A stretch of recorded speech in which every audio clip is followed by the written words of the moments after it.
예, 말씀은 요한계시록 12장 6절부터입니다.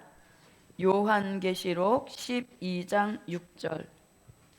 그 여자가 강야로 도망하며 거기서 1260일 동안 저를 양육하기 위하여 하나님의 예비하신 곳이 있더라. 아멘. 네. 자, 그래서 이제 요한계시록 12장, 요한계시록 12장은 그 제목이 무엇입니까? 네, 들림 받는 종과 보호받는 백성입니다. 자, 그럼 오늘은 요한계시록 12장 6절.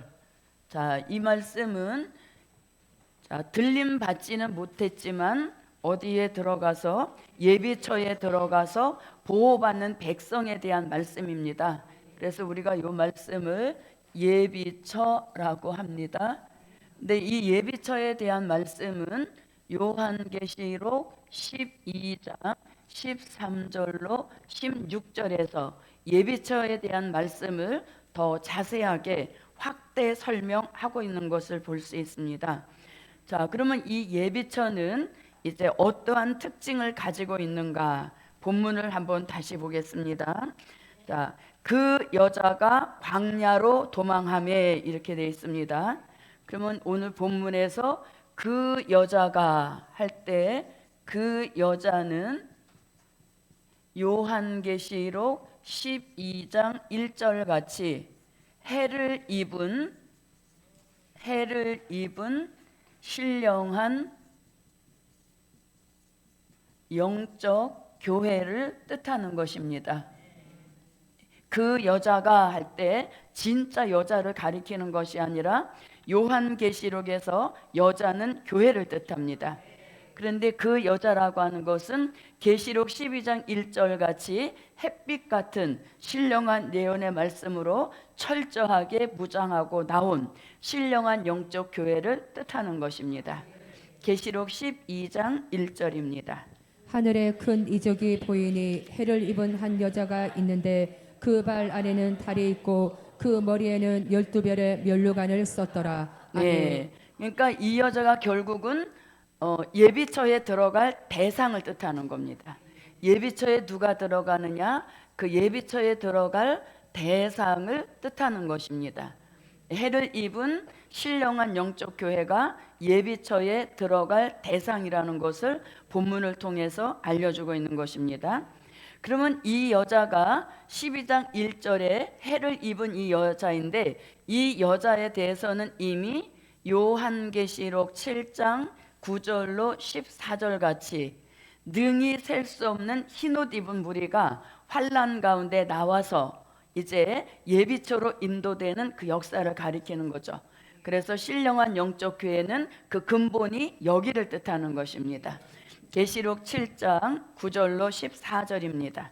일 후에 내가 보니 각 나라와 족속과 백성과 방 안에서 아무라도 능히 셀 수 없는 큰 무리가 흰옷을 입고 손에 종려 가지를 들고 보좌 앞과 어린 양 앞에 서서 큰 소리로 외쳐 가로되 구원하심이 보좌에 앉으신 우리 하나님과 어린 양에게 있도다 하니 모든 천사가 보좌와 장로들과 내 생물의 주위에 섰다가 보좌 앞에 엎드려 얼굴을 대고 하나님께 경배하여 가로되 아멘. 찬송과 영광과 지혜와 감사와 존귀와 능력과 힘이 우리 하나님께 세세토록 있을지로다. 아멘 하더라.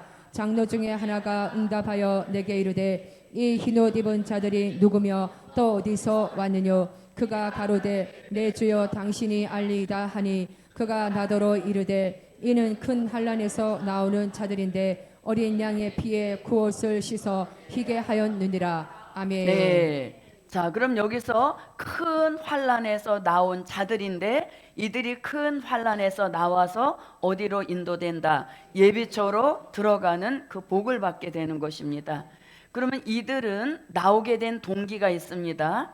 자, 요한계시록 7장 1절로 4절 같이 하나님의 입맞은 종 14만 4천이 그 수를 채우게 되면 그날로부터 주의 재림 전 3년 반 동안 전 세계로 나가서 주의 재림을 외칩니다.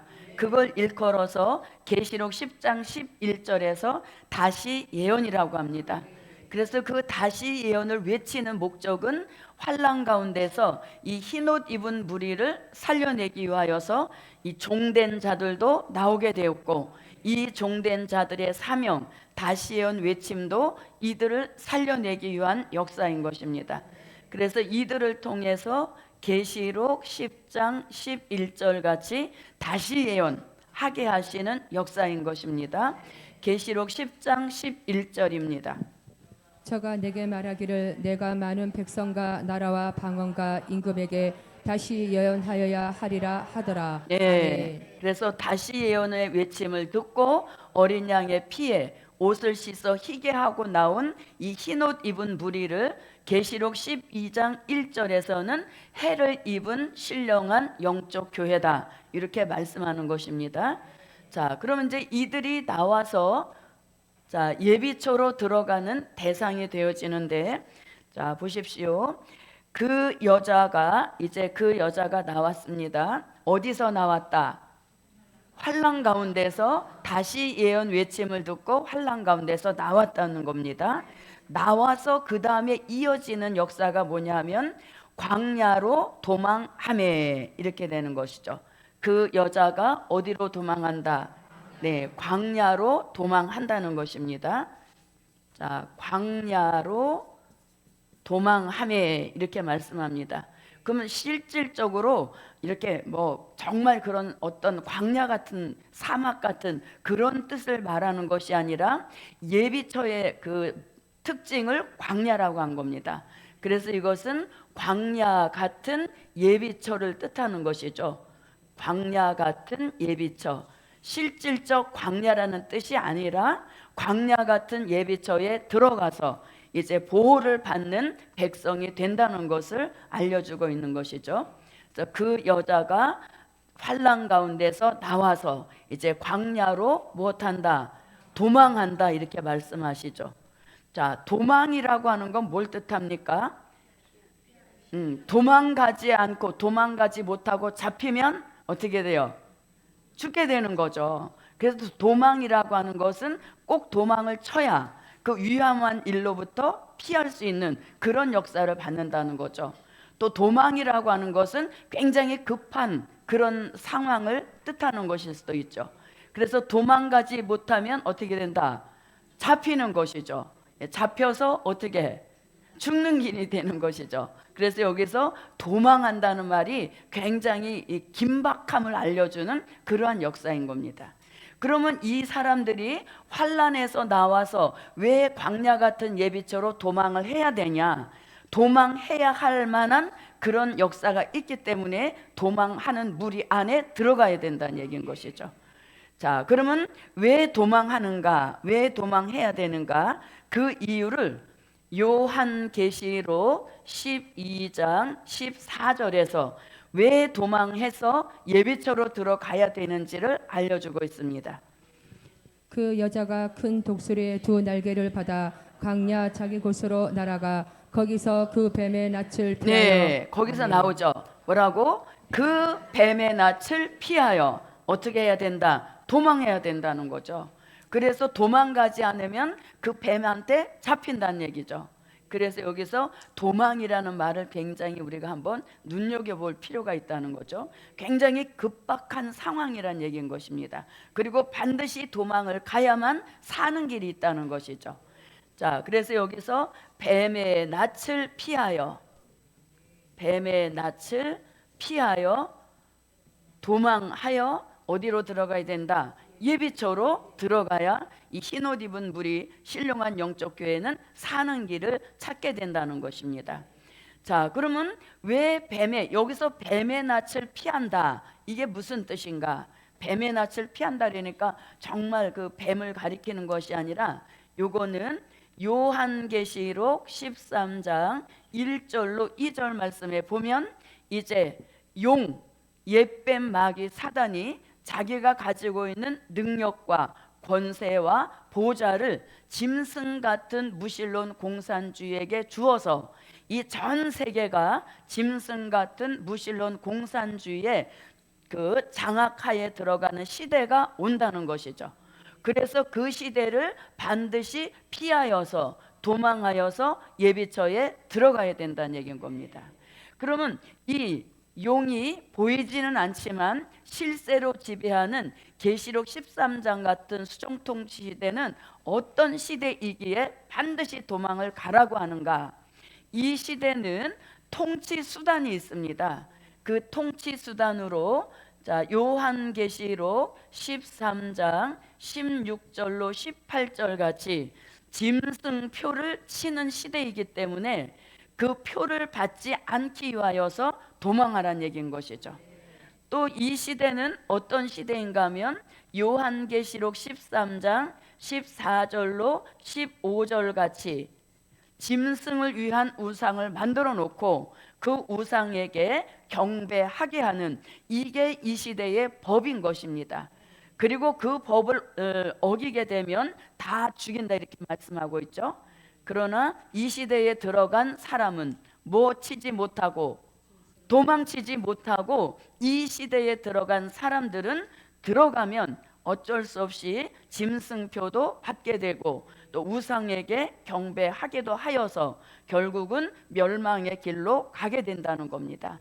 그래서 이런 무서운 시대가 기다리고 있기 때문에 반드시 예비처라는 곳으로 도망쳐 들어가야 이들에게도 사는 길이 있다는 것이죠.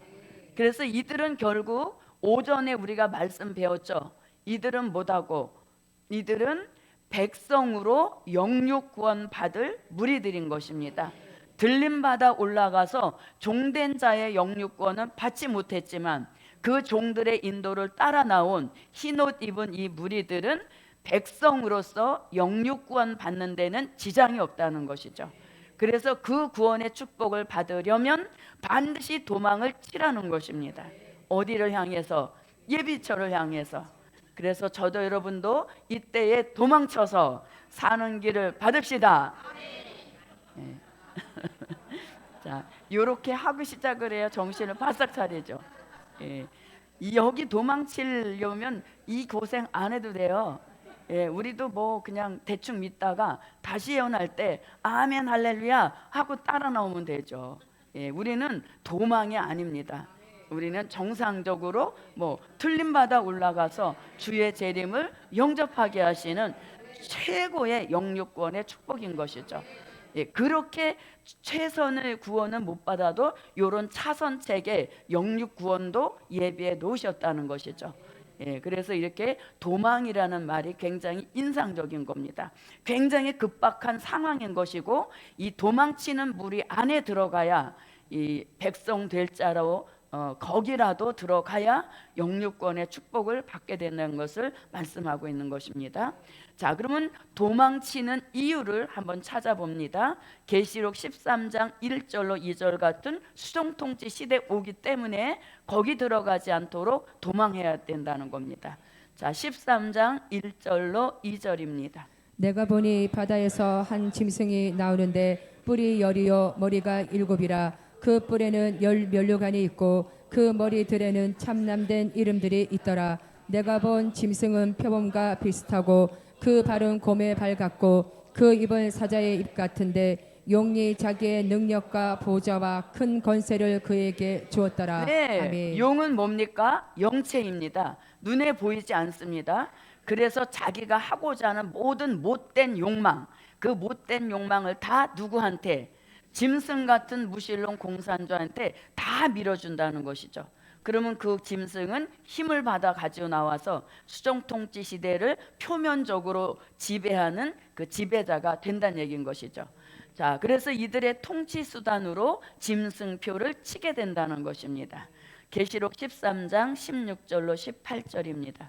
저가 모든 자 곧 작은 자나 큰 자나 부자나 빈궁한 자나 자유한 자나 종들로 그 오른 세뇌나 이마에 표를 받게 하고 누구든지 이 표를 가진 자 외에는 매매를 못하게 하니 이 표는 곧 짐승의 이름이나 그 이름의 수라. 지혜가 여기 있으니 총명 있는 자는 그 짐승의 수를 세어보라. 그 수는 사람의 수니 666이니라. 네, 아멘. 이렇게 짐승표를 치는 시대가 오기 때문에 도망하라는 것입니다. 자, 그 다음에 자, 짐승표뿐만 아니라 짐승, 공산주의를 위한 우상을 만들어 놓고 거기에 경배하게 한다는 것입니다. 자, 계시록 13장 14절로 15절입니다. 짐승 앞에서 받은 바 이적을 행함으로 땅에 가는 자들을 미혹하며 땅에 가는 자들에게 이르기를 칼에 상하였다가 살아난 짐승을 위하여 우상을 만들라 하더라. 저가 권세를 받아 그 짐승의 우상에게 생기를 주어 그 짐승의 우상으로 말하게 하고 또 짐승의 우상에게 경배하지 아니하는 자는 몇이든지 다 죽이게 하더라. 네, 경배하지 않는 자 다 죽이지만 결국 요한계시록 13장 8절 말씀에 보면 어떻게 한다? 다 짐승에게 경배함으로 경배하지 않는 자 죽인다 하는 법은 있지만 그 법을 불순종해서 경배하지 않는 자는 한 사람도 없다는 것입니다. 계시록 13장 8절입니다. 죽임을 당한 어린 양의 생명책에 창세 이후로 농명되지 못하고 이 땅에 사는 자들은 다 짐승에게 경배하리라. 네. 아멘. 자, 그럼 보십시오. 자, 도망치지 못하고 이런 무시무시한 수정통치 시대에 들어가서 짐승표를 받고 짐승의 우상에게 경배하게 되면 어떠한 일이 오기 때문에 반드시 도망을 하라고 하는가? 자, 요렇게 한 이제 그 결과를 대표적으로 요한계시록 14장 9절로 11절과 요한계시록 16장 1절로 2절 말씀에 보면 수정통치 시대에 들어가서 짐승표 받고 또 짐승의 우상에게 경배한 그런 사람들의 최후의 그 결과를 여기서 말해주는 겁니다.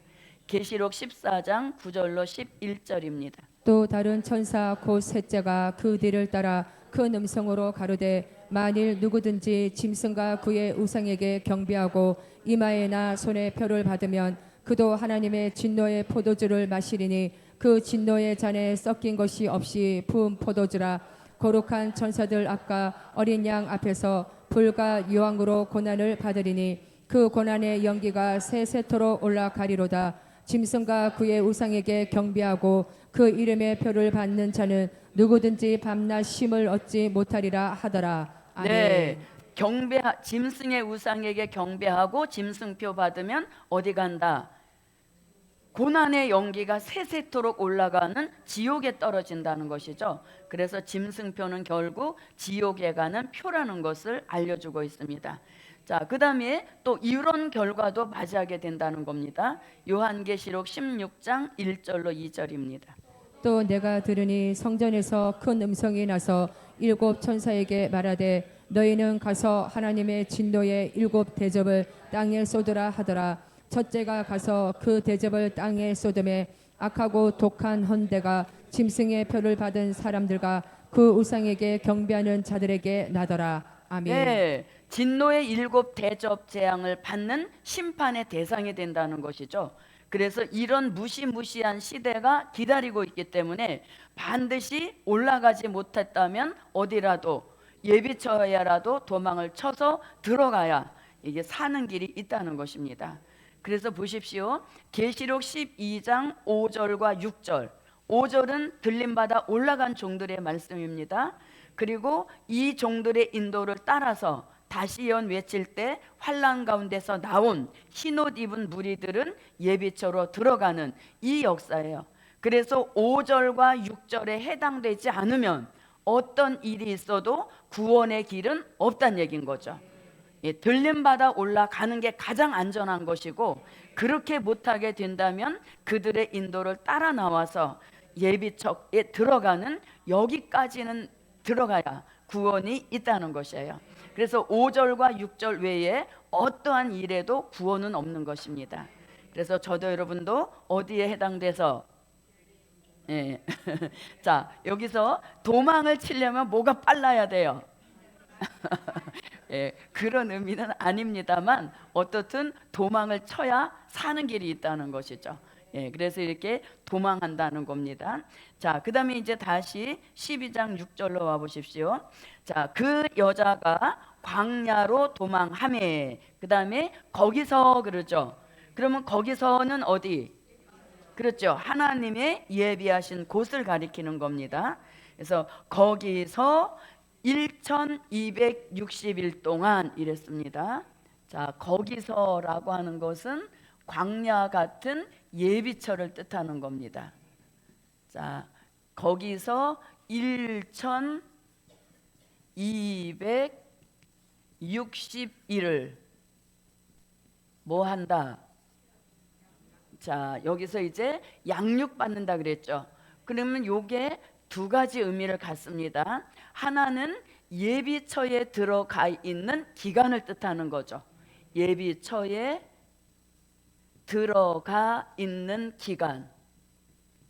또 본문 말씀대로 하면 양육받는 기간이기도 한 것이죠. 다 같은 의미입니다. 예, 그래서 1260일 동안이라고 하는 것은 고 예정된 기한이 있다는 것이죠. 그 전도 그 후도 아니고 딱 1260일이라는 예정된 기간만 들어가 있으면 이제 영유권의 축복을 받게 된다는 것이죠. 그래서 이 1260일은 예비처에 들어가 있는 기간인 것이고 또 이들이 하나님의 양육을 받는 기간이기도 한 것입니다. 자, 그러면 이 1260일 어디서 많이 들어봤던 단어죠? 어디서 들어봤습니까? 자, 요 1260일이 요한계시록 11장 3절에서 이미 우리가 듣고 온 말씀입니다. 자, 11장 3절을 한번 읽어봅니다. 내가 나의 두 증인에게 권세를 주리니 저희가 굵은 베옷을 입고 1260일을 예언하리라. 아멘. 네, 자 보세요. 똑같은 1260일이고 여기서도 똑같은 1260일이죠. 그러면 차이점이 뭐냐 이거죠. 여기 11장 3절에서 말씀하신 1260일은 흰옷 입은 무리들이 나오는 기간이죠. 예, 흰옷 입은 무리들이 나오는 기간입니다. 무슨 외침을 듣고?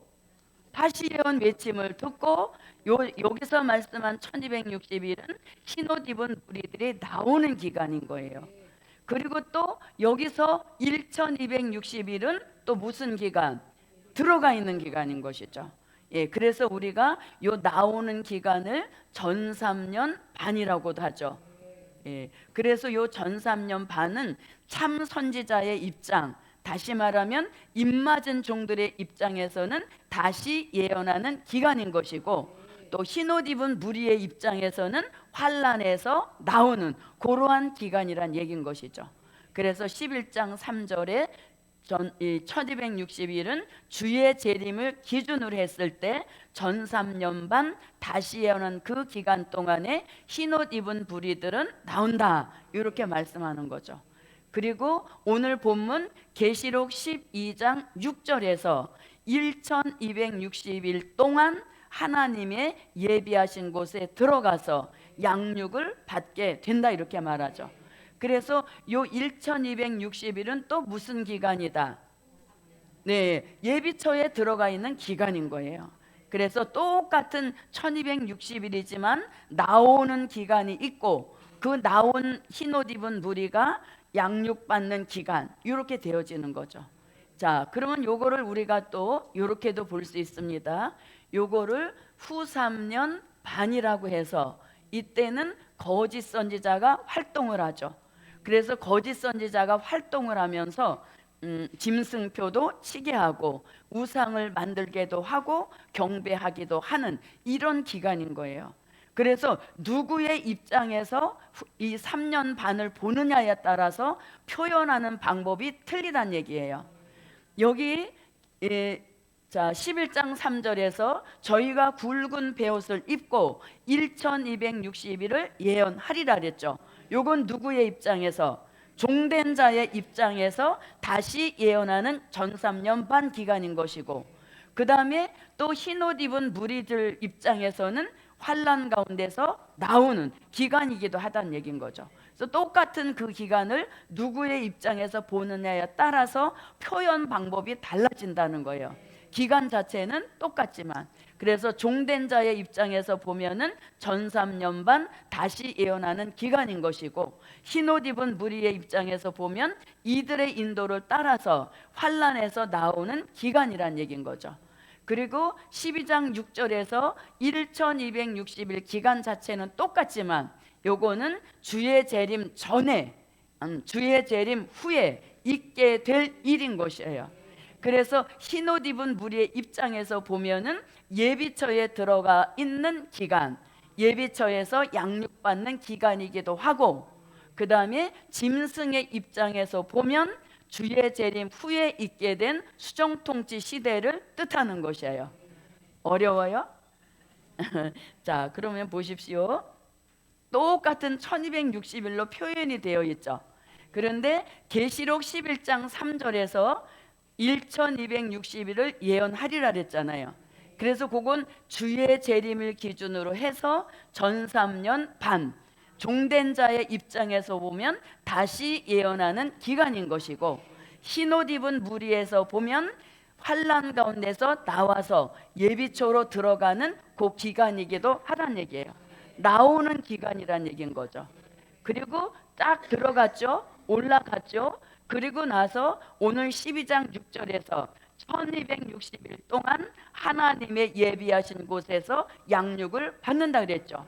거기서 말씀하시는 1260일은 여기를 뜻하는 겁니다. 그래서 여기가 바로 주의 재림 후 3년 반, 날짜로 치면은 1260일이 되는 거죠. 그런데 흰옷 입은 무리 입장에서 보면 양육받고 보호받는 예비처에 들어가 있는 기간이에요. 그러나 짐승의 입장에서 본다면 여기는 수정통치 시대 기간이란 얘기인 거죠. 그래서 이 수정통치 시대 기간이기 때문에 이 시대를 피하여서 도망하여 예비처로 들어가라는 얘기인 것이죠. 12장 6절로 와보십시오. 자, 그 여자가 광야로 도망하며 거기서 1260일 동안 절을 그랬죠. 그러면 절을은 누구? 네, 예비처에 들어가 있는 흰옷 입은 무리, 해를 입은 신령한 영적 교회를 가리키는 겁니다. 저를 무엇 하신다? 양육하신다. 그렇게 말씀하시죠. 양육. 누구의 양육? 네. 그래서 하나님의 양육이기 때문에 인위적인 방법으로 예비처의 의식주 문제 해결이 아니란 얘기인 것이죠. 그래서 양육이라고 하는 것은 의, 식, 주 모든 것을 다 하나님이 책임지시고 하나님이 공급해 주시고 하나님이 보호해 주시는 그런 역사를 뜻하는 것이죠. 그래서 먹고 입고 마시고 또 잠자고 모든 필요한 것들을 다 하나님이 양육하신다는 거예요. 그래서 뭐 우리가 또 그런 말도 들어보지 않습니까? 여기가 예비처니까 예비처를 미리 마련해야 되니까 뭐 양식도 가져와라, 뭐 밑반찬 뭐 장아찌도 담궈야 된다, 이렇게 하는 것은 말세 복음하고는 영 상관이 없는 것이에요. 그래서 여기서는 하나님의 양육 이렇게 말씀했기 때문에 사람의 방법으로 이루어지는 일이 아니란 것이죠. 그래서 우리가 출애굽 때는 무려 40년이나 되는 그런 긴 세월 동안에도 하나님이 다 먹이시고 하나님이 다 입히시고 이런 역사였습니다. 여긴 단 얼마? 1260일. 예, 그 기간 동안 하나님이 책임져 주시는 이러한 기간이죠. 그러니까 일하기 싫은 사람은 잘 됐죠. 거기 가서 그냥 놀고 있으면 다 먹이시고 다 입히시니까 평소에 일하기 싫고 게으른 사람은 딱 이제 시절 만난 거죠. 예, 그래서 하나님이 양육하시는 곳이라는 것을 명심하셔서 혹시라도 예비처 마련해야 되니까 뭐 갖고 와라, 뭐 약품 갖고 와라 이렇게 말하면 뭐라고? 여기는 예비처는 지금 있는 곳도 아니다. 왜? 이거는 무슨 시대를 피해서 들어가니까 뱀의 낯을 피하여 들어가는 것이기 때문에 지금은 절대로 보여주는 것도 아닌 것이고 필요로 하는 시대도 아니란 얘기인 것이죠. 그리고 더욱더 하나님의 양육이기 때문에 이거는 절대 사람의 방법이 아니라는 것을 여기서 딱 못 박아 주시는 것이죠. 그래서 보세요. 뱀의 낯을 피하여 도망간다 라고 하는 것은 또 어떤 거를 제기하는 말씀인가 하면 환난 통과서를 주장하는 분들도 많이 계십니다. 그런데 환난 통과가 절대 아니라 도망하여 피하여 있는 곳이 있기 때문에 통과설은 아니다라고 하는 것을 확실하게 못 박아 놓으시는 그런 말씀인 겁니다. 그래서 뭐는 틀렸다? 환난 통과설은 아니다 하는 말씀을 알려주고 있는 것입니다. 자, 또 보십시오. 자, 하나님의 양육을 위하여 양육하기 위하여 하나님의 예비하신 곳 이랬죠. 네, 예비하신 곳 이랬습니다. 그래서 이것을 딱 줄여서 뭐라고? 예비처라고 하는 것입니다. 예비처, 예비하신 곳, 처란 얘기인 것이죠. 그래서 요 예비처를 우리가 뜻을 한번 알아보면 이런 의미를 갖습니다. 예비처는 유브라데 전쟁과 그 다음에 주의 재림 후에 있게 될 요한계시록 13장 같은 수정통치 시대를 피하여 도망하여 들어가는 곳이 어디다? 예비처인 거예요. 예. 그래서 예비처는 지금 절대로 필요치도 않은 곳이고 또 나타나실 이유도 없는 그런 곳이 예비처인 겁니다. 그래서 예비처는 유브라데 전쟁과 계시록 13장 수정통치 시대를 피하여 도망하여 들어가는 곳이 어디다? 예비처다. 예, 이렇게 이제 말씀드릴 수가 있는 것입니다. 자, 그럼 이제 이렇게 해서 이제 예비처에 대한 말씀을 마치고, 자, 그 다음에 이제 13절로 한번 넘어가 볼게요. 자, 왜냐하면 13절부터 16절이 예비처를 더 확대해서 설명해 놓은 곳이기 때문입니다. 자, 그러면 13절, 용이 자기가 땅으로 내어 쫓긴 것을 보고 이랬죠. 그럼 용 얘기가 갑자기 이제 등장이 되는 겁니다. 자, 그러면 여기서 이제 요한계시록 12장 13절, 여기도 뭐에 대한 설명이라고요? 네, 예비처에 대한 더 확대 설명인 겁니다. 그럼 이제 여기서 용이 이렇게 합니다. 자, 그러면 이 용이 첫 번째 출현 장소 말씀이 어디입니까? 요한계시록 12장 7절로 9절에 보면 용이 이제 나타나서 하는 일이 뭐예요? 하늘의 전쟁을 벌이죠. 그러면서 용의 정체에 대한 말씀을 뭐라고 하냐면 옛 뱀이요, 그 다음에 마귀요, 그 다음에 사단이 요한계시록이 되니까 뭐가 됐다? 용이 되었다는 거죠. 그만큼 뭐가 강해졌다? 예, 나름대로의 어떤 그런 아주 힘, 그런 것이 강해졌다, 세졌다, 이렇게도 볼 수 있는 것이죠. 자, 그러면 옛뱀은 창세기 3장 1절로 6절에서 에덴 동산에서 아담과 하와를 꿰고 미혹했던 그 옛뱀이 계시록 12장에서는 용이 되어 나타났다는 것입니다. 자, 그 다음에 마귀라고 하는 것은 마태복음 4장 1절로 11절에서 40일을 금식하신 예수님을 시험했던 그 마귀가 계시록에 와서는 용이 되었다는 것입니다. 자, 그 다음에 사단은 욥기 1장 6절로 12절과 욥기 2장 1절로 6절에서 아무 죄도 없는 사단의 가정을 아주 풍비박산 만들었던 그 사단이 계시록에서는 용으로 둔갑해서 역사하는 것을 볼 수 있다는 얘기인 것이죠. 자, 그런데 용이 어떻게 합니까? 자, 용이 자기가 땅으로 내어 쫓긴 것을 보고 이렇게 하죠. 그럼 용이 자기가 땅으로 이랬습니다. 땅으로 내어 쫓긴 것을 보고, 자기가 땅으로 내려온 걸 자기 눈으로 확인을 하는 겁니다. 자, 그럼 이게 무슨 말이냐?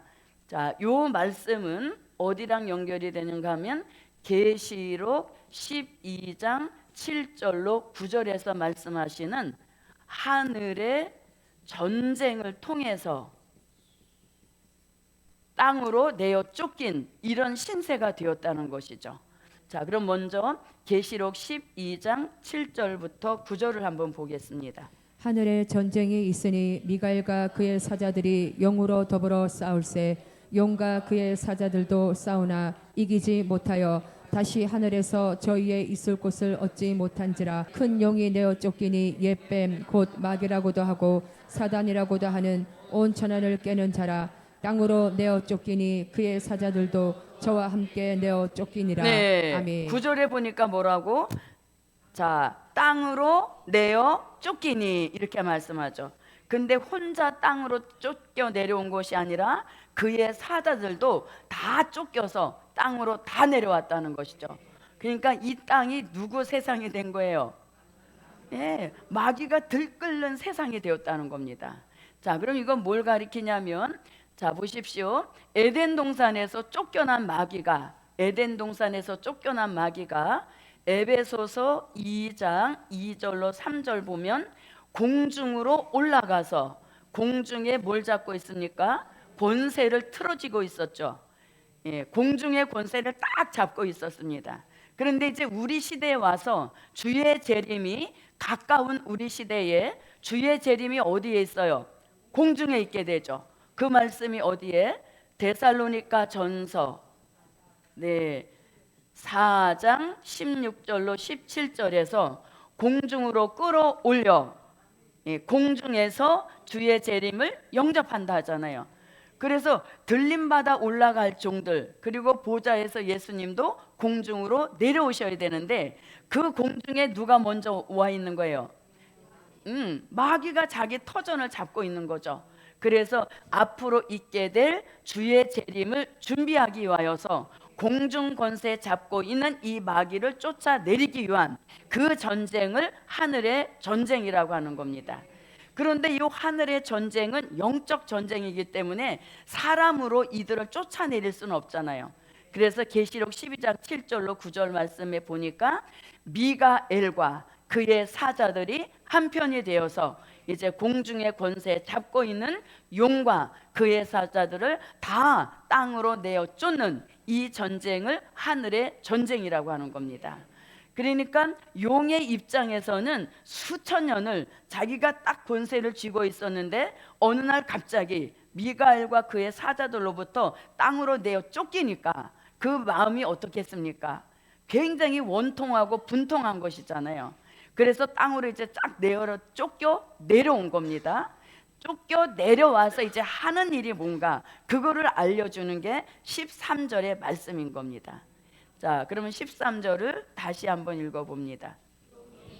용이 자기가 땅으로 내어 쫓긴 것을 보고 남자를 낳은 여자를 핍박하는지라. 네, 아멘. 이제 이 용이 하늘의 전쟁에 패해서 땅으로 딱 쫓겨 내려와서 가장 타켓이 뭐예요?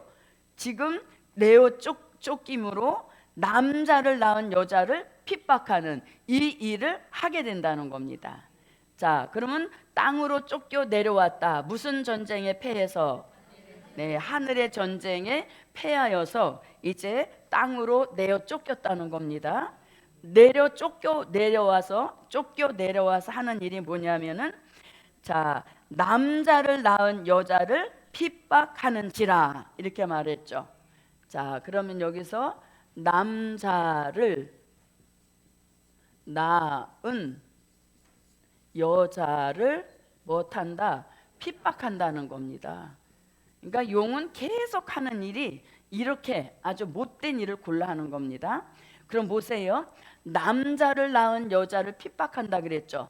그럼 여기서 남자를 핍박한다는 거예요? 남자를 낳은 여자를 핍박한다는 거예요?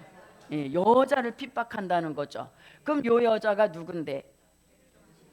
계시록 12장 1절에서 말씀하는 해를 입은 신령한 영적인 교회, 또 계시록 7장 9절로 14절 같이 환난 가운데서 흰옷을 입고 나오는 그 무리들을 가리키는 것이죠. 자, 그러면 지금 12장 13절에서는 이제 땅으로 내어 쫓긴 용이 핍박하는 그 상대가 여자인 거예요. 그럼 요 말씀이 이미 어디에서 있었냐면은 요한계시록 12장 2절 요 말씀이 계시록 12장 5절을 이루게 된 것이죠. 자, 계시록 12장 2절을 1절로 2절을 한번 읽어보겠습니다. 하늘에 큰 이적이 보이니 해를 입은 한 여자가 있는데 그 발 안에는 달이 있고 그 머리에는 12별의 면류관을 썼더라. 이 여자가 아이를 베어 해산하게 되매 아파서 애써 부르짖더라. 네, 아멘. 이 여자 신령한 영적 교회가 아이를 베어 해산하게 되매 아파서 애써 부르짖더라. 여기까지가 12장 2절의 말씀이고 부르짖은 결과가 5절에 나오는 겁니다. 12장 5절을 읽어주세요. 여자가 아들을 낳으니 이는 장차 철장으로 만국을 다스릴 남자라. 그 아이를 하나님 앞과 그 보좌 앞으로 올려가더라. 네, 아멘. 그래서 여기서 남자를 낳은 여자란 이런 의미를 가지고 있는 거예요. 그래서 지금 12장 13절에서는 용이 땅으로 내어 쫓긴 용이 핍박의 대상을 남자로 갖지 않고 어디로 가진 거예요? 여자한테 가진 거죠. 잘 모르겠어요? 자, 보세요. 남자를 낳은 여자를 핍박한다 그랬죠. 누가? 네, 하늘의 전쟁에서 패하여 땅으로 내어 쫓긴 용이 이제 핍박의 그 대상을 잡았는데 핍박의 대상이 남자가 아니고 남자를 낳은 여자를 핍박하는 거예요. 그런데 요 여자는 이미 어디로? 이제 예비처로 피하여 들어가는 것이죠. 그러므로 이 여자도 핍박은 있지만 피해는 받지 않죠. 왜? 예비처로 들어가서 이 뱀의 낯을 피하여 버리니까 피해는 안 받는 거예요. 그럼 보세요. 왜 이 용이 요 남자는 핍박을 안 하고 남자를 낳은 여자만 핍박하냐 이거죠. 그걸 말씀드리려고 하는 거예요. 왜 남자는 같은 편이잖아요, 그죠? 남자를 낳은 여자니까 이 남자 이 여자는 같은 편이란 말이에요. 그런데 남자는 핍박 안 하고 요 여자만 왜 핍박하냐 이거죠. 그러면 이 남자는 이미 어디서 핍박했어요? 자, 보세요. 어디서 핍박을 했는가 하면 4절을 한번 봅니다. 계시록 12장 4절. 그 꼬리가 하늘별 3분의 1을 끌어다가 땅에 던지더라. 용이 해산하려는 여자 앞에서 그가 해산하면 그 아이를 삼키고자 하더니. 네. 아멘. 자, 이 12장 4절에서 용이 얘도 공격을 하죠. 꼬리로는 하늘별 3분의 1을 끌어다가 땅에 던진 요거는 성공을 했지만 신령한 영적 교회 앞에서 여자가 아이를 낳으면 그 아이를 삼키려 했단 말이에요. 삼키고자 한 그 아이가 여기서 남자인 거예요. 그랬더니 삼키고자 하는 폼은 잡았는데 바로 이 남자를 어떻게 해요? 12장 5절에서 이 아이를 하나님 앞과 그 보좌 앞으로 올려가더라 그랬잖아요. 그래서 이 남자는 포기가 된 거야 이미. 어디에서? 4절과 5절에서 얘는 공격 대상에서 실패했기 때문에 여기서 얘는 용의 압박에서 벗어났기 때문에 이제 남아있는 핍박의 대상은 누구만 있는 거예요? 여자만 남아있는 거죠. 그래서 남자를 낳은 여자를 핍박하는지라 할 때 그럼 왜 남자는 공격을 안 하고 이 여자만 공격을 하느냐? 그러면 남자는 이미 계시록 12장 4절에서 여자가 아이를 낳으면 그 아이를 삼키고자 했지만 이 아이를 하나님 앞과 그 보좌 앞으로 올려감으로 용의 그 핍박에서 1차적으로 이제 벗어났단 말이에요. 그래서 얘는 이제 용이 포기를 했기 때문에 얘에 대한 것은 이제 끝난 것이고 여기서 이제 여자를 핍박하는 일이 있게 된다는 거죠. 무슨 뜻인지 아시겠습니까? 예, 그러면 자 남자를 그러면 이 남자는 누구냐? 이 남자는 12장 5절에서 그 남자가 누구인 걸 알려줍니다. 자, 12장 5절을 읽어주십시오. 여자가 아들을 낳으니 이는 장차 철장으로 만국을 다스릴 남자라. 그 아이를 하나님 앞과 그 보좌 앞으로 올려가더라. 네, 아멘. 그래서 장차 이 남자아이는 철장의 권세를 든 하늘의 군대로 쓰임받을 종들을 가리키는 겁니다. 더 정확하게 말하면 말세의 사명자, 계시록 7장 1절로 4절 같은 하나님의 입맞은 종들을 가리키는 거예요. 그래서 이 종들이 태어나면 이 종들이 사명감을 가지고 사명자로 딱 나서면 잡아먹으려고 했단 말입니다.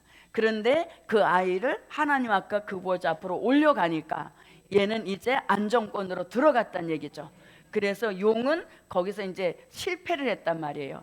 그런데 땅으로 쫙 쫓겨 내려와서 보니까 들림받지는 못했지만 이들을 해산하게 한 신령한 영적 교회가 아직 땅에 있는 거예요. 그러니까 얘를 공격의 대상으로 삼아서 이제 핍박을 하는 일을 하게 된다는 것입니다. 자, 그럼 이제 보십시오. 자, 남자를 낳은 여자를 핍박하는지라. 그러면 이거는 누구라고? 신령한 영적 교회를 뜻하는 것입니다. 자, 핍박하는지라 14절. 그 여자가 이랬습니다. 그 여자는 또 누구 여자? 네, 계시록 12장 1절로 2절 해당되는 신령한 영적인 교회인 것이죠. 네, 그 여자가 큰 독수리의 두 날개를 받아 광야 자기 곳으로 날아가 거기서 그 뱀의 낯을 피하여 한 때와 두 때와 반 때를 양육받음에 이렇게 됩니다. 자, 그럼 이제 여기서 우리가 또 조금 이해하기가 난해한 장면이 있습니다. 그게 뭐냐면, 자, 이제 남자를 낳은 여자를 막 핍박하는 겁니다. 그러니까 핍박을 피하여서 이제 이 여자가 안전한 곳으로 도망을 가야 되잖아요. 그게 14절입니다.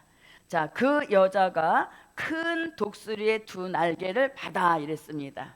자, 그 여자가 큰 독수리의 날개를 받아 광야 이렇게 되어 있습니다. 자, 그럼 이 여자는 계시록 12장 1절에 신령한 영적 교회인 것이고 또 계시록 7장 9절로 14절 같은 흰옷 입은 무리들입니다. 그러니까 예비처에 들어가는 어떤 그런 방법이라 할까? 그거를 알려주는 것이죠. 그러면 정말 우리가 독수리 이 흰옷 입은 무리들이 진짜 독수리 날개를 타고 들어가느냐? 그런 의미가 아닌 것입니다.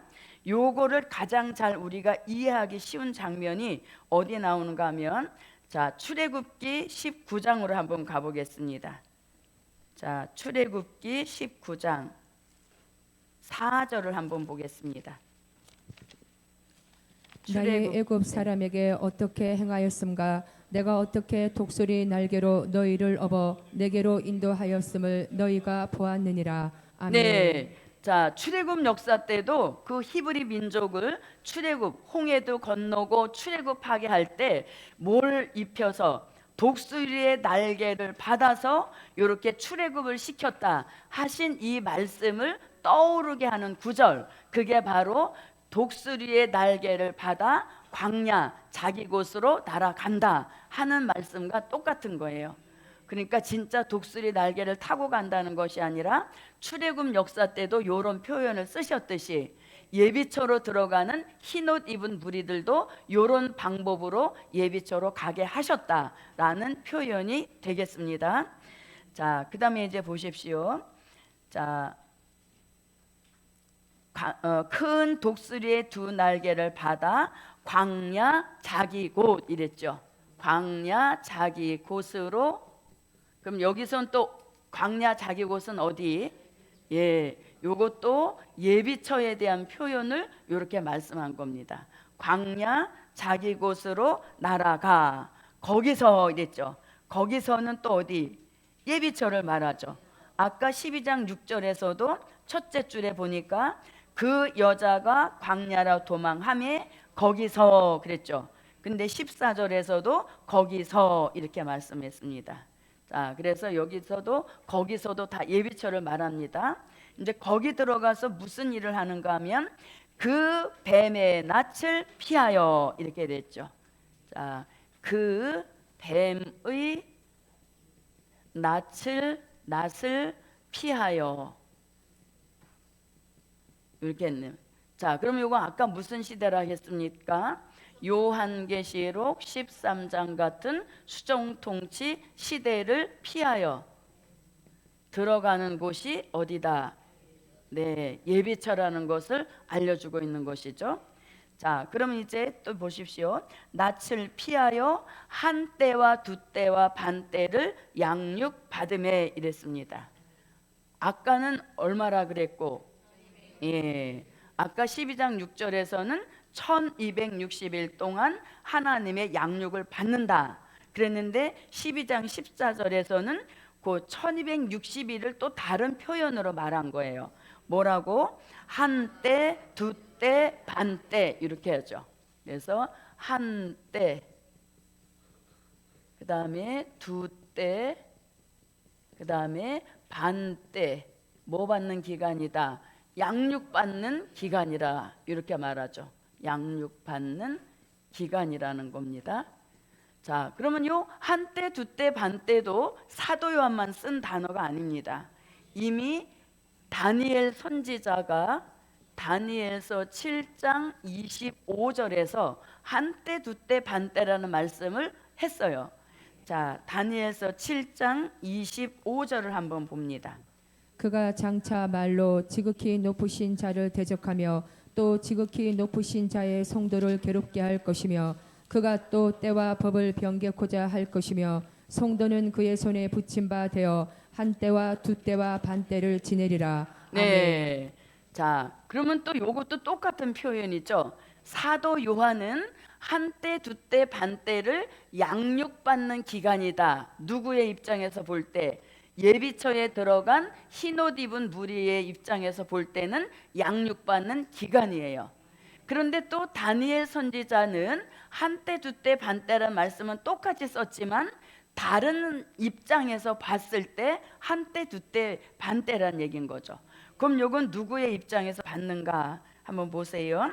그가 장차 말로 지극히 높으신 자를 대적하며 또 지극히 높으신 자의 성도를 괴롭게 할 것이며 그가 때와 법을 변개코자 할 것이며 성도는 그의 손에, 그래서 이렇게 그가, 그의, 그가 이런 말씀이 나오죠. 그래서 여기서 그가, 그의 손에 이렇게 말하는 것은 누구를 뜻하는 거예요? 계시록 13장 같은 무신론 그 공산주의를 뜻하는 거예요. 무슨 말씀인지 아시겠습니까? 그러니까 요거는 수정통치 시대의 지배자의 입장에서 본 것이죠. 예, 시대의 지배자의 입장에서 봤을 때는 한 때, 두 때, 반 때를 성도를 그의 손에 붙임 바 된다. 이렇게 말하는 것이죠. 그래서 요것도 아까랑 표현이 똑같은 거예요. 똑같은 기간의 표현이지만 누구의 입장에서 받느냐에 따라서 이 사람 나는 그 기간 동안 양육을 받고 있어. 그런데 짐승의 입장에서 보면 나는 이 여기에 들어가지 못한 성도들을 이제 내가 다스릴 거야, 통치할 거야, 이런 표현을 썼다는 것입니다. 그래서 똑같은 표현이지만 누구의 입장에서 받느냐에 따라서 그 표현의 방법이 달라졌다는 것이죠. 자, 그러면 보세요. 자, 7장 25절에서 성도는 그의 손에 붙임 바 되어 한 때와 두 때와 반 때를 지내리라 이랬죠. 그러면 보세요. 이 한 때와 두 때와 반 때를 지낸다. 누구 손에 붙여서? 짐승의 손에 붙여서. 그러니까 예비처로 도망치지 못하고 남아있는 성도들이 있다는 것이죠. 그 성도를 지금 7장 다니엘서 7장 25절에서 성도라는 표현을 하고 있죠. 어디에 들어가지 못하고, 네, 그래서 지금 다니엘 선지자가 성도, 예비처로 들어가지 못하고 남아있는 성도가 있다는 겁니다. 그럼 이 성도에 대해서 사도 요한도 계시록 13장 7절로 한번 와보겠습니다. 요한계시록 13장 7절. 또 권세를 받아 성도들과 싸워 이기게 되고 각 족속과 백성과 방언과 나라를 다스리는 권세를 받으니. 네, 아멘. 다니엘 선지자가 말씀한 성도와 사도 요한이 계시록 13장 7절에서 말씀하는 성도가 같은 성도로서 예비처로 도망치지 못하고 남아있는 성도들을 가리키는 것이죠. 그래서 이 성도들은 결국 짐승표도 받게 될 것이고 또 짐승의 우상에게 경배도 하게 되는 버림받은 성도들도 있다는 것이죠. 예, 이것이 수정통치 시대에 들어간 성도들에 대한 말씀인 것입니다. 그러나 오늘 계시록 12장 13절로 16절에서 한때 두때 반때를 양육받을 이 사람들은 예비처에 들어가 있기 때문에 버림받은 성도가 아니란 얘기인 것이죠. 그래서 이렇게 한때 두때 반때 요 표현을 우리가 잘 알아야 되겠습니다. 자, 그러면 요것을 이렇게 수정통치 시대 한때 두때 반때를 또 다니엘 선지자는 다니엘서 9장 27절에서는 또 뭐라고 한 일의 절반 이렇게 표현되어 있죠. 그 한 일의 절반이 한때 두때 반때라는 겁니다. 이것도 결국은 수정통치 시대 기간을 다니엘 선지자가 이렇게 표현한 것이죠. 자, 다니엘서 9장 27절입니다. 그가 장차 많은 사람으로 더불어 한 일해 동안의 언약을 굳게 정하겠고 그가 그 일의 절반의 제사와 예물을 금지할 것이며 또 잠파하여 미운 물건이 날개를 의지하여 설 것이며 또 이미 정한 종말까지 진노가 항폐케 하는 자에게 쏟아지리라 하였느니라. 네. 자, 또 한일의 절반 수정통치 시대 이 기간을 요한계시록 11장 2절에서는 42달이라고도 표현을 했습니다. 42달. 자, 계시록 11장 2절을 한번 보겠습니다. 성정 밖 마당은 청량하지 말고 그냥 두라. 이것을 이방인에게 주었은즉 저희가 거룩한 성을 42달 동안 짓밟으리라. 네. 아멘. 또 똑같은 기간인데 이렇게도 표현을 했습니다. 계시록 13장 5절에서도 42달 이렇게 표현했습니다. 또 짐승이 큰 말과 참남된 말하는 입을 받고 또 42달 일할 건세를 받으니라. 네. 아멘. 자, 그래서 똑같은 수정통치 시대 기간이지만 오늘 예비처에 들어가 있는 사람들은 양육을 받는 기간인 것이고 그 시대에 도망치지 못하고 남아있는 성도들은 짐승의 지배 하에 들어가서 짐승표도 받고 우상에게 경배도 하는 이런 기간이라는 것을 말씀하고 있는 것입니다. 자, 그럼 이제 다시 와 보십시오. 자, 이제 15절로 들어가겠습니다. 자, 여자의 뒤에서 뱀이 그 입으로 물을 강같이 토하여 여자를 물에 떠내려 가게 하려 하되 이랬습니다. 자, 그러니까 지금 이 용은 자, 종된 자들은 삼키려고 했지만 들림받아 올라갔죠. 그래서 그들에 대한 뜻은 이루지 못했습니다. 그리고 와 보니까 예비처에 들어가지 못하고 도망치지 못하고 남아있는 성도들이 있는 거예요. 그래서 이제 그 성도들에 대한 것이 계시록 13장부터 시작되는 수정통치 시대가 되는 것입니다. 자, 그럼 이제 15절 다시 봅니다. 여자의 뒤에서 이랬습니다. 그러면 여자의 뒤에서. 그럼 여자는 뭐예요? 네, 신령한 영적인 교회로 예비처에 들어가 있는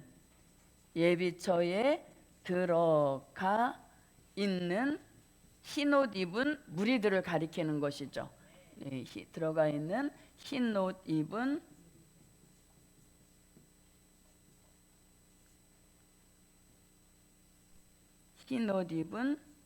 무리들을 가리키는 겁니다.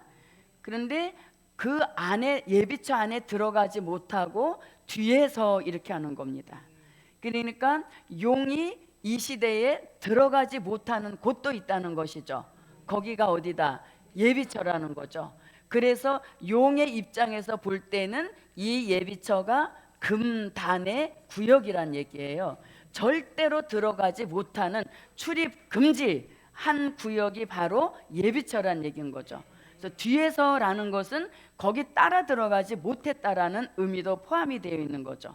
그래서 여자의 뒤에서라고 하는 것은 용의 뭐라고? 출입 금지 구역. 예, 이렇게 하나님이 딱 정해 놓으신 거죠.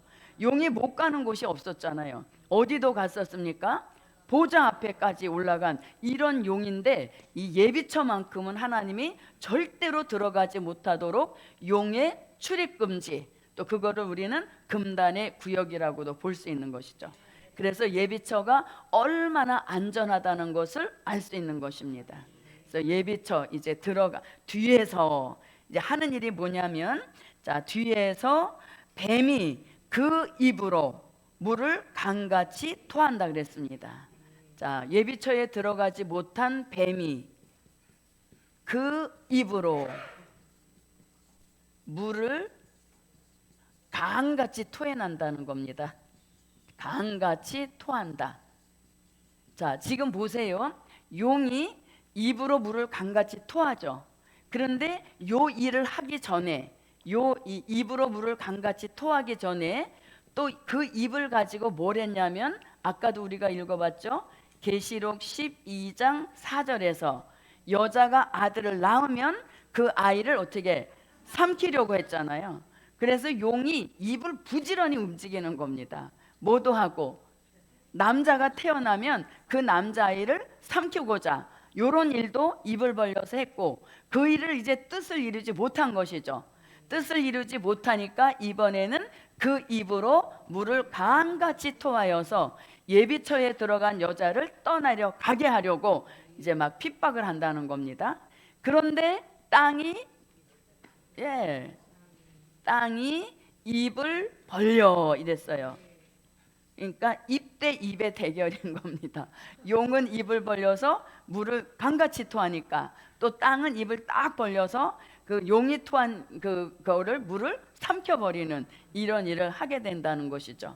자, 그러면 땅이 입을 벌렸다, 이 말씀이 오늘 예비처에서만 나오는 것이 아니라 이미 어디서도 이 말씀이 나왔냐면 민수기 16장으로 한번 가보겠습니다. 자, 민수기 16장 30절로 33절입니다.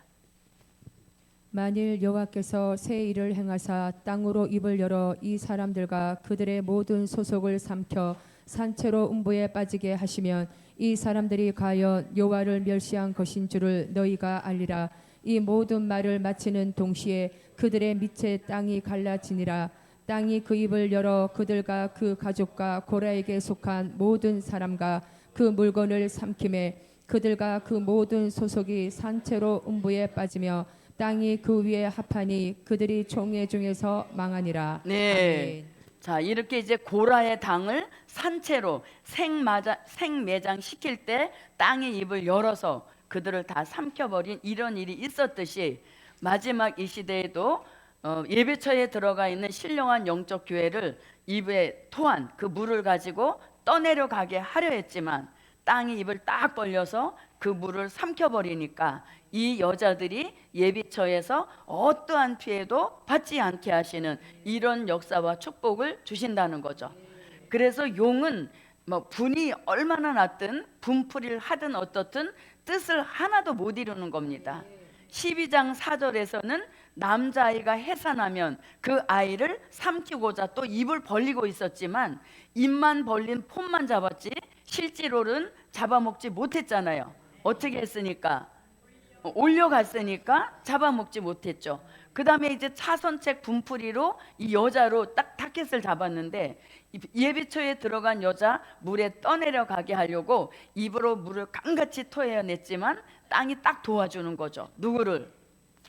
네, 여자, 예비처에 들어간 여자를 도와주죠. 그래서 땅 입을 딱 열어서 그 물을 다 삼켜버리니까 예비처에 들어간 이 흰옷 입은 무리가 절대로 피해를 안 받는 거죠.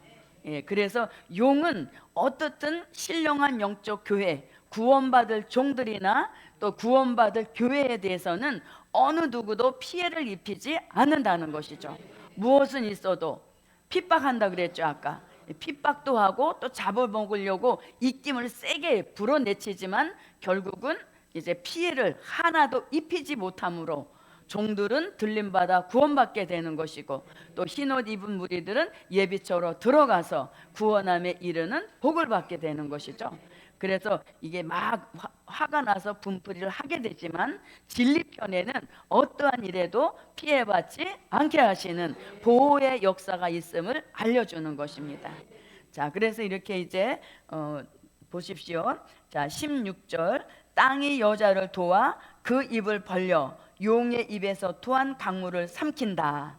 그러므로 인하여서 이제 이 여자에 대해서는 포기하고 돌아가는 겁니다. 누구를 포기했듯이, 그렇지, 남자 아이를 포기했듯이 이제 남자를 낳은 여자가 마지막 타겟이었지만 그 여자도 땅이 입을 벌려 물을 삼켜버리니까 하나도 피해를 입히지 못한 이런 역사 있음을 알려주는 것이죠. 예, 그래서 이것이 이제 예비처에 대한 말씀이 되겠습니다. 자, 그러면 이제 예비처에 들어가서 얼마를 있습니까? 예, 1260을 지내죠. 그 다음에 요 여자들의 등장이 어디로 이어지냐면 계시록 15장 2절로 4절에서 요 여자들을 다시 한번 볼 수 있게 되는 겁니다. 자, 계시록 15장 2절로 4절입니다. 또 내가 보니 불이 섞인 유리 바다 같은 것이 있고 짐승과 그의 우상과 그의 이름의 수를 이기고 벗어난 자들이 유리 바닷가에 서서 하나님의 검은 고를 가지고 하나님의 종 모세의 노래 어린 양의 노래를 불러 가로되 주 하나님 곧 전능하신 이시여 하시는 일이 크고 기이하시도다. 만국의 왕이시여 주의 길이 의롭고 참되시도다. 주여 누가 주의 이름을 두려워하지 아니하며 영화롭게 하지 아니하오리까. 오직 주만 거룩하시니이다. 주의 의로우신 일이 나타났음에 만국이 와서 주께 경배하리이다 하더라. 아멘. 네.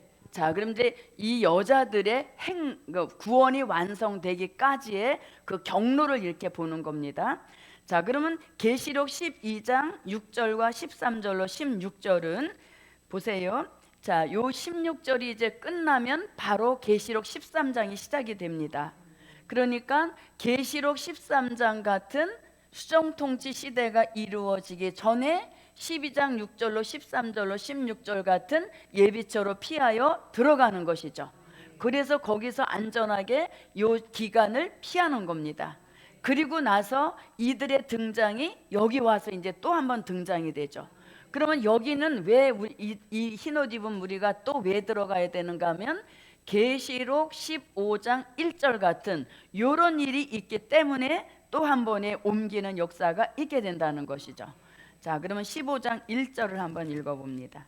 또 하늘에 크고 이상한 다른 이적을 보매 일곱 천사가 일곱 재앙을 가졌으니 곧 마지막 재앙이라. 하나님의 진노가 이곳으로 마치리로다. 네, 아멘. 하나님의 진노, 다시 말하면 일곱 대접 재앙이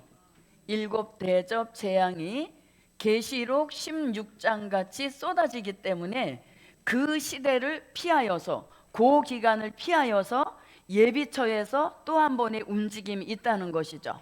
그래서 여기를 이름하여서 보호처라고 하는 것입니다. 그래서 보세요. 15장 2절에서 자, 15장 2절 또 내가 보니 불이 섞인 유리 바다 같은 것이 있고 짐승과 그의 우상과 그의 이름의 수를 이기고 벗어난 자들이 그랬죠. 그럼 이기고 벗어났다는 것은 이미 어디에 들어갔기 때문에 이걸 이기고 벗어났다. 그렇죠. 예비처에 들어가 있었기 때문에 이 짐승표도 안 받고 우상 경배도 안 했다는 거죠. 그래서 벗어난 자들이라고 하는 것은 예비처에 들어간 흰옷 입은 무리와 동일인이다 하는 걸 여기서 알려주죠. 그래서 이들이 15장 1절 같이 일곱 대접 재앙이 쏟아지는 그날에는 예비처에 있으면 안 된다는 거예요. 그래서 다시 보호처로 옮겨져야 된다는 것이죠. 그래서 보호처는 뭐라고? 산자의 심판을 피하여 들어가는 곳을 가리켰죠. 산자의 심판을 피하여 들어가는 곳이 보호처란 얘기인 겁니다. 예, 그래서 흰옷 입은 무리도 구원이 완성되기까지 그 일정한 맥이 이렇게 흘러가는 걸 볼 수 있죠.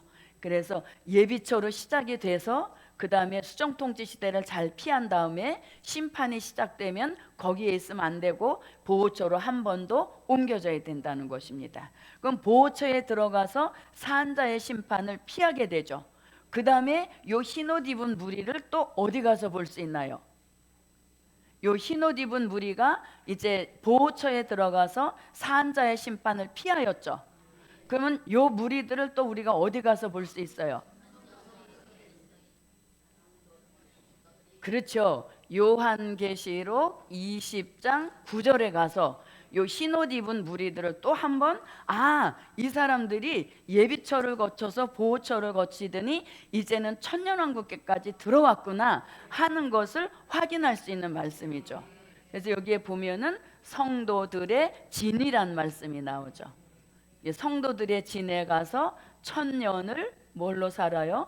백성으로 사는, 백성으로 들어갔지만서도 이 복만 해도 어마어마한 복이죠. 우리가 무슨 축복을 바라보니까 그렇지, 우리는 왕권의 축복을 바라보니까 그렇지, 백성으로 들어간 것도 큰 축복인 것입니다. 그래도 여기 들어가려고 힘쓰진 마세요. 그래서 자, 그러면 한번 계시록 20장 9절을 읽어봅니다. 저희가 지면에 널리 퍼져 성도들의 진과 사랑하시는 성을 두름에 하늘에서 불이 내려와 저희를 소멸하고. 네. 아멘.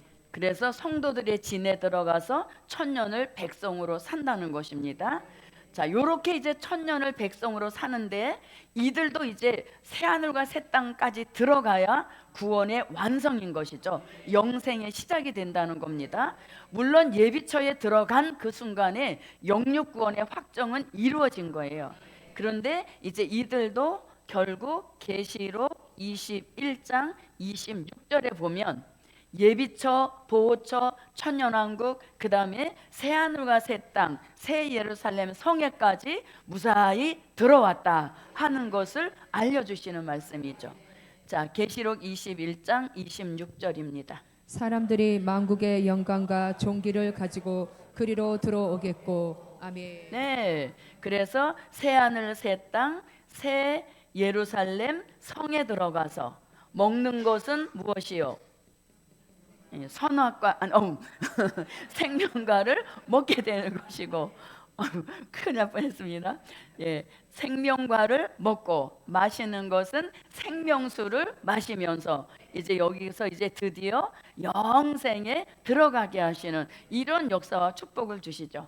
그래서 이 흰옷 입은 무리들도 이런 일정한 규정을 통해서 새하늘과 새 땅까지 들어가는 완성의 축복인 것입니다.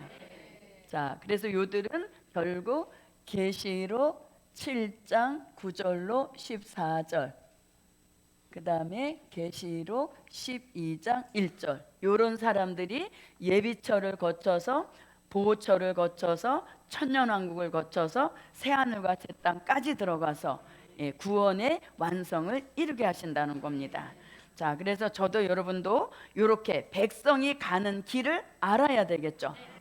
우리는 이 길은 아니지만서도 우리의 인도를 따라 나올 흰옷 입은 무리들이기 때문에 요들은 이런 과정을 통해서 들어간다는 것을 저도 여러분도 아시기 바라겠습니다.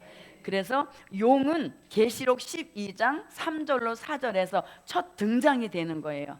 그리고 그 후로부터는 계속 용 이런 얘기가 나오는데 이제 12장에 등장한 그 용이 가장 분주하게 바쁘게 움직이는 장도 계시록 12장인 것이에요. 왜냐하면 그 계시록 12장에 신령한 영적 교회가 등장이 되니까 요거를 해하려고 용도 굉장히 바쁘게 움직이는 그런 움직임을 볼 수 있다는 것입니다. 그러나 그것은 용의 뜻에 불과한 것이고 흰옷 입은 무리들은 큰 역사가 있을 때마다 하나님은 미리 다 이들 흰옷 입은 무리들이라도 뭐 방황하거나 당황하거나 이렇게 하지 않도록 딱딱 이미 벌써 말씀으로 다 준비해 놓으시고 예비해 놓으신 것이죠. 그래서 이렇게 구원받는 사람은 14만 4천만 구원받는 것이 아니라 그들은 들림받아 올라가서 주의 재림을 영접할 종들의 수인 것이고 그들의 인도를 따라 나와 실질적 구원에 이를 사람은 수를 헤아릴 수 없이 많은 성도들이 있다는 것을 이렇게 알려주시고 그들도 하나님의 안전한 예비 속에 이렇게 그 때에 맞는 이런 피할 곳을 예비하셔서 결국은 천년왕국에도 들어가게 하시는 영육구원의 복을 받게 하시고 그 영육구원의 복이 이어져서 새하늘과 새 땅 새 예루살렘 성에 들어가서 하나님 아버지의 얼굴을 보면서 이제 영생에 이르는 복을 주시는 것입니다. 그래서 오늘 예비초로 마치고 이제 다음 세미나에는 하늘의 전쟁 여기 이제 들어가면 되겠습니다.